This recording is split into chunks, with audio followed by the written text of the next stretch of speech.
제가 무릎 운동 하고 계세요? 네, 하고 있어요. 걷기 열심히 하고 있어요. 이렇게 말씀하시는 분들이 많은데, 무릎이 아프니까 많이 걸으면 무릎 관절에 좋겠습니까? 걸으면 무릎을 계속 쓰는 건데, 그래서 걷기는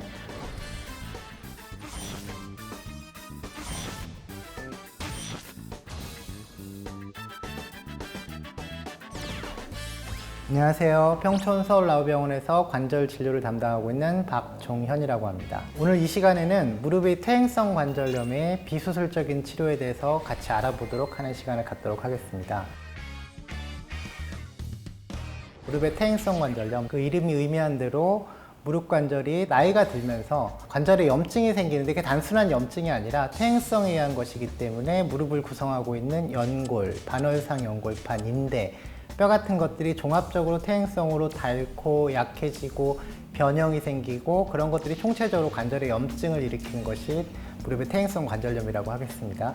이런 경우에 항상 첫 번째로 비수술적인 치료에 대해서 환자분들이 항상 외래에 오시면 많이 물어보시고, 또 의외로 정확하게 모르시는 경우가 많아서 오늘은 비수술적인 치료에 대해서 먼저 말씀을 드리도록 하겠습니다. 우리가 어떤 질환이든지 비수술적인 치료를 이야기할 때는 첫 번째로는 생활 습관, 나의 생활 속에서 어떤 것들을 교정할 수 있는가가 첫 번째로 중요하겠습니다. 내가 체중을 줄일 수 있으면 좋겠고, 그 다음에 무릎에 안 좋은 동작들, 경사진길에서 내리막길, 그 다음에 쪼그려 앉거나 과하게 굴곡하는 거, 양반다리 하는 거 포함입니다.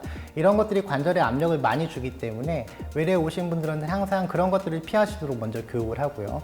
두 번째로 무릎 주위에, 특히 허벅지 쪽 근육량이 늘어날수록 무릎에 주는 부담이 줄기 때문에 무릎 통증이 있는 분들은 적절한 근력 운동이 매우 중요하다는 건 잘 알고 계실 겁니다. 단 여기서 우리가 근력 운동을 할 때 그 근력 운동 자체가 무릎에 부담이 될 수가 있어요. 그래서 무릎 관절에 부담을 안 주면서 근육량을 늘릴 수 있는 운동, 그런 것들이 가장 좋겠고요. 수영이나 물에서 걷기가 가장 좋다고 말씀을 드리고요.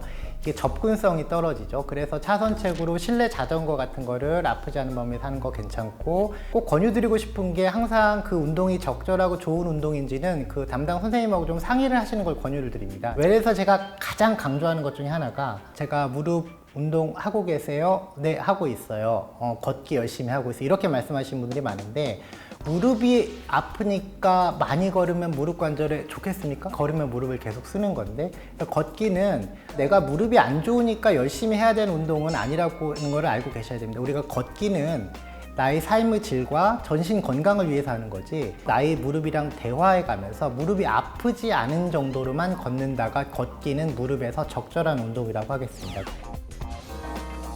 두 번째로는 이제 병원에서 하는 통증 조절을 위한 치료죠. 대표적인 게 약물 치료. 우리가 약을 드시는데 가장 흔하게 드리는 거는 진통소염제입니다. 그 진통소염제는 많이 먹는다고 내성이 생기는 건 아니고 항생제가 내성이 생기죠. 처방하는 건 항생제가 아니라 진통소염제고요. 스테로이드처럼 조금 드신다고 해서 당장 내 몸에 심각한 부작용이 생기는 건 아닙니다. 그래서 내가 통증이 아주 극심하진 않고 일상생활에서 불편감을 주는데 소염진통제를 드실 때 좀 조절이 된다, 그럴 때는 소염진통제도 충분히 나의 통증을 해결하기 위한 좋은 무기가 될 수 있습니다. 다만 이제 소염진통제를 드시면서 얼굴이 너무 붓는다, 혹은 속이 쓰리다, 그런 경우는 선생님이랑 상의해서 약을 조절을 해야 되겠고요. 오래 드셨을 경우에 몸에 심각한 부작용에 대해서 걱정을 하시는데, 소염진통제 몇 달을 드신다고 해서 당장 내 몸에 큰 이상이 생기는 건 아니니까 약 복용하시는 거에 대해서 크게 거부감을 가지실 필요도 없겠다. 제가 이제 표현을, 우리가 비용 대비 효과, 소염진통제 드셔서 조절이 된다면 그거는 나한테 비용 대비 효과 가장 좋은 치료다라고 말씀을 드리거든요.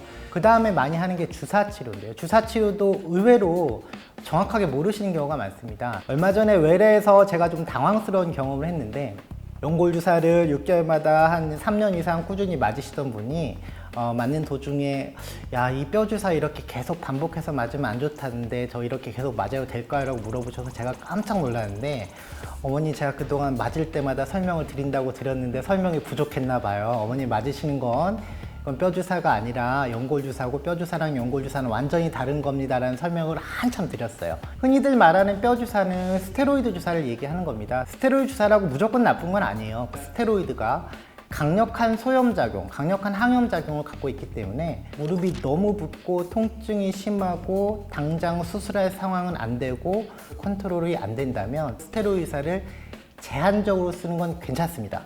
지금 당장의 심한 통증을 완화시키고 염증을 완화시켜서 고비를 넘기기 위한 치료로 괜찮은데 너무 잦은 간격으로 많이 맞는 경우에 관절 연골에도 좋지가 않고 특히 당뇨가 심하시거나 그런 분들은 뭐 한두 번 맞는 것 자체도 당 조절을 조금 영향을 미칠 수가 있어서 일부 조심을 하셔야 되는 부분도 있습니다. 어쨌든 우리가 사람들이 말하는 뼈 주사, 이 스테로이드 주사랑 연골 주사는 완전히 다른 거고요. 보통 내가 그걸 쉽게 구별할 수 있는 방법은 이 주사가 의료보험이 되는데 6개월마다 맞을 수 있어요 라고 의사가 선생님이 설명을 하는 경우 그 주사들은 스테로이드 주사랑 완전히 다른 개념이고 그런 것들은 내가 퇴행성 관절염이 있을 때 반복적으로 맞는 게 나의 무릎 관리를 위한 하나의 무기로서 도움이 될 수 있다 정도는 알고 계셨으면 좋겠습니다. 대표적인 게 많이들 들어보셨을 거예요.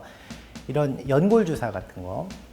뭐 연골 주사가 이렇게 6개월마다 1회씩 맞는 제형도 있고요. 물론 6개월마다 3회씩 맞는 제형도 많이 쓰이기 때문에 그런 것들을 맞아보신 경우가 있을 겁니다. 이 연골 주사라는 거는 히알루론산이라는 성분을 무릎 안에 넣어주는 건데 히알루론산이 원래 내 무릎 안에 있는 겁니다. 내 무릎 안에 있어서 관절 사이에서 그 충격을 흡수시켜주고 윤활 기능을 제공해주고 관절 연골에 영양을 공급해주는 성분인데 누구나 다 있는데 이게 나이가 들면서 기능이 많이 떨어져요. 50대가 되면 보통 20대보다 기능이 절반 이하로 떨어지는 걸로 돼 있고 또 퇴행성 관절이 생기신 분들은 이런 또 기능이 또 더 많이 떨어져 있습니다. 그런 분들한테 원래 내가 이 가지고 있는 제품화된 이 성분을 넣어주면 그것들이 관절에서 충격을 흡수시켜주고 윤활 기능을 해주면서 관절 연골을 좀 보호해주고 통증을 완화시키는데 아주 좋은 역할을 하고 이런 것들은 반복 주사를 한다고 해서 내 몸에 해가 되는 게 전혀 아니기 때문에 연골 주사를 6개월마다 맞는 거에 대해서는 전혀 거부감을 가지시거나 많이 맞으면 안 좋은 걸로 생각하실 필요가 없고요. 또 요즘에 또 6개월마다 보험 된다고 나온 게 또 DNA 주사 형태 중에 이렇게 의료보험이 되는 제형들이 나와 있습니다.